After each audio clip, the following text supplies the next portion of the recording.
bem? Seja bem-vindo ao canal Teologia Aprenda Mais. Estamos gravando aqui mais um vídeo sobre a história da teologia cristã. Se inscreva no nosso canal Teologia Aprenda Mais, acesse, compartilhe ou deixe o seu like, compartilhe nossos vídeos. Nós queremos falar agora sobre a famosa teologia de Lutero. Já gravei também dentro da nossa playlist, lá tem uns vídeos gravados sobre as principais teologias dos reformadores, de Lutero, Calvino, Zwinglio, e alguns outros aqui. Mas dentro da história da teologia cristã, eu quero falar um pouco agora de Lutero, mas faço também por Calvino e os demais reformadores, até também na figura de Schleiermacher, que é o pai da teologia liberal protestante, que a gente vai falar, e também sobre o grande teólogo do século XX, que foi Calbart, o grande gigante, Calbart.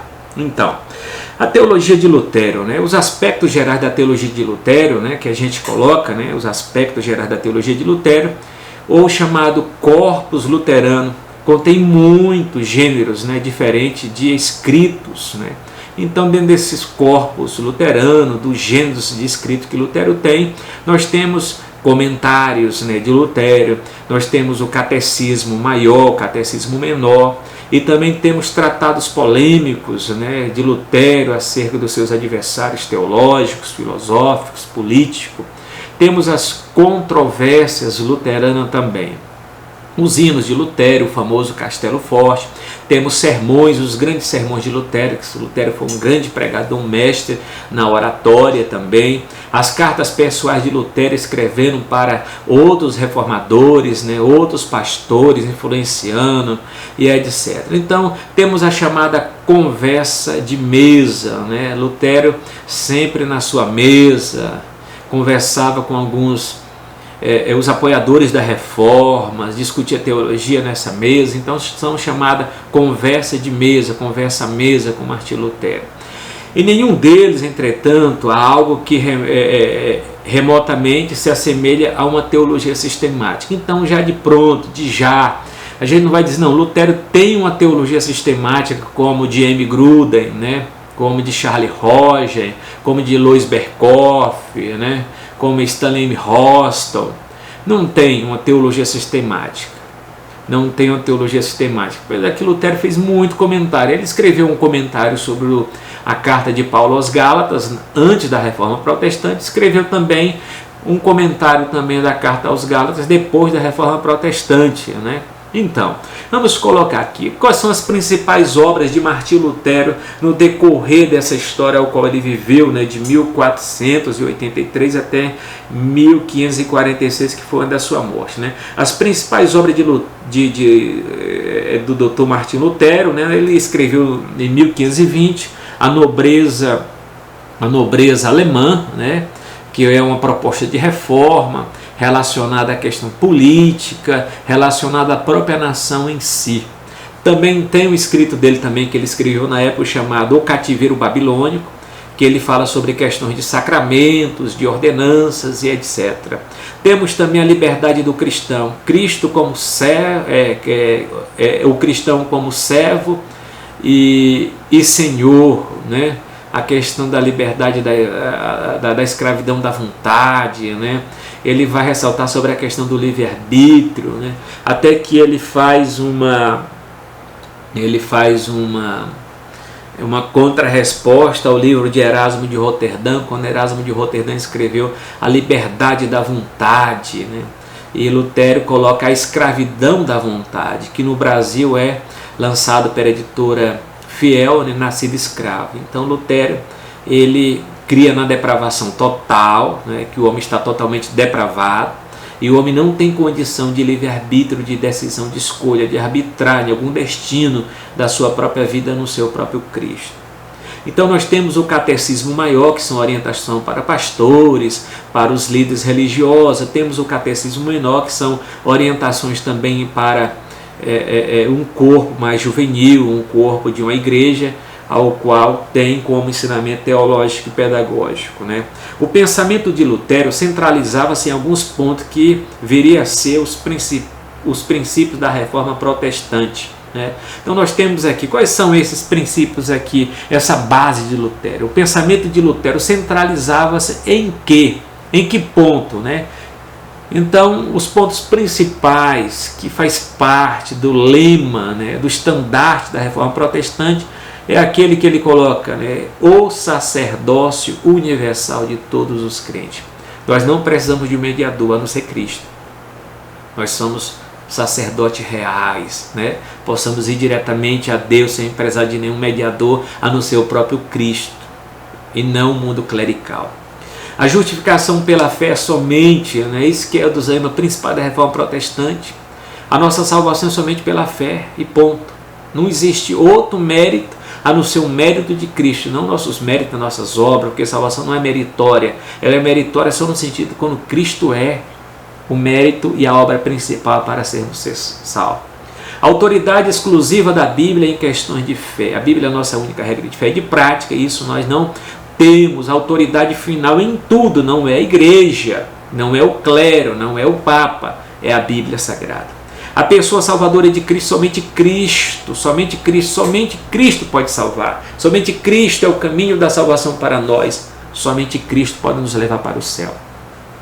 Só admitiu os dois sacramentos, né, que são as duas ordenanças, o batismo e a Eucaristia, que é a questão da festa do amor, a ceia, né, só admite dele, é o nosso sacramento hoje, a nossa ordenança, Santa Ceia e batismo. E uma das coisas principais, nem o Papa, nem o Padre tem o poder de remover os castigos temporais de um pecador. Somente Cristo, o sangue de Jesus nos purifica de todo pecado.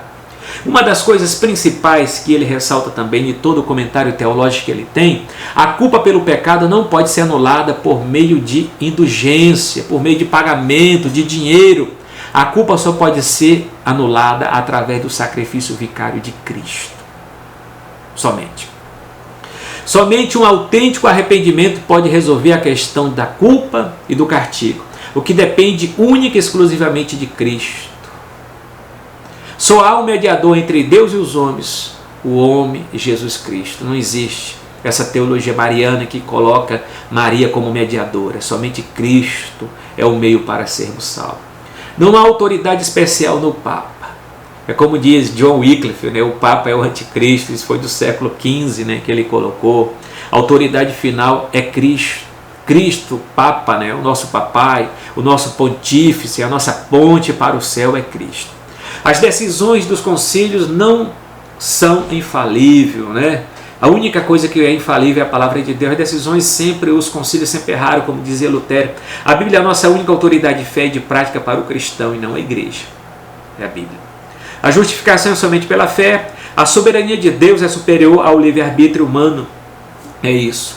Então colocamos em Lutero a questão da soberania divina e a responsabilidade humana, mas sabendo que Deus sempre está acima de tudo. Defendia a doutrina da consubstanciação em detrimento da transubstanciação. Então, a doutrina da transubstanciação para a igreja romana, para a teologia romana, estava dizendo que a questão do corpo, né, a questão do pão se transforma no corpo e do vinho se transforma no sangue. Lutero dizia não é a consubstanciação, mas é a consubstanciação que Lutero defendia. Ainda que o pão não transforma no corpo, mas o corpo está perto do pão, e o vinho, né, o sangue está perto do vinho. Essa aqui é a decisão, o pensamento da consubstanciação. Há apenas dois sacramentos, o batismo e a ceia do Senhor. Opunha-se à veneração do santo, ao uso das imagens nas igrejas, as doutrinas da missa, das penitências e do uso das relíquias, né? Então, ele já faz um pouco de limpeza com relação a esse tipo de coisa. Contrário ao celibato clerical, até porque ele foi casado com... né? Teve vários filhos, né? Com Catarina foi embora. E ele também ensinava a total depravação da natureza humana. O homem está totalmente depravado, não tem condição de ser salvo somente por ele. Então, dentro da depravação total de Lutero, não existe livre-arbítrio. Não existe livre-arbítrio. Defendia o batismo infantil e a comunhão fechada. A comunhão fechada é que a ceia é somente para os fiéis e ponto, para aqueles que são batizados. O batismo infantil trazia a questão, né, de um pouco daquela ideia que batismo ainda entre aspas purifica pecado, né? defendia a educação dos fiéis em escolas paroquiais. Lutero foi muito importante na questão da escola pública, né? Principalmente no preparo. Hoje nós temos aí o mundo luterano, a igreja luterana, a universidade luterana, né? Martinho Lutero defendia a sociedade a promover uma educação integral na formação do cidadão. Ele viu que a principal reforma, a principal arma para os reformadores era aprender a ler. Essa foi a principal arma do jesuíta, aprender a ler, para ler as escrituras. Lutero queria todos os cidadãos bem preparados para todas as tarefas na sociedade. Ele propôs uma escola cristã que ficasse não uma abstração intelectual, mas uma educação voltada para o dia a dia da vida, né? O aprendizado profissional, o aprendizado para a criação do cidadão. Muito importante as decisões de Lutero. Uma das questões que nós colocamos aqui é a hermenêutica protestante da época de Lutero. O que? O que deve fazer o exegeta, né, ao usar as escrituras para interpretar as escrituras? Então, a Bíblia interpreta a própria Bíblia. Esse que é o lema da Reforma Protestante. Quais as pautas que são apresentadas por Lutero em sua hermenêutica? Rompe com a interpretação alegórica tradicional, a favor de ler as escrituras em termos de história, né? Ele quer saber qual a intenção do autor, o que o autor quer dizer. Isso é o chamado método histórico gramatical. Método histórico gramatical é um método de interpretação. Lutero era literalista. Em sua conferência sobre Gênesis, argumenta ao ler o Antigo Testamento como toda a escritura como história. Isso requer interpretação literal. Então é ler o Antigo Testamento à luz do Novo, né? Do texto. A hermenêutica de Lutero não rejeita a alegorização, mas baseia a sua alegoria no significado histórico do texto e princípio do texto. Toda a escritura deve se direcionar a Cristo. Somente as escrituras nos direcionam a Cristo. Shalom.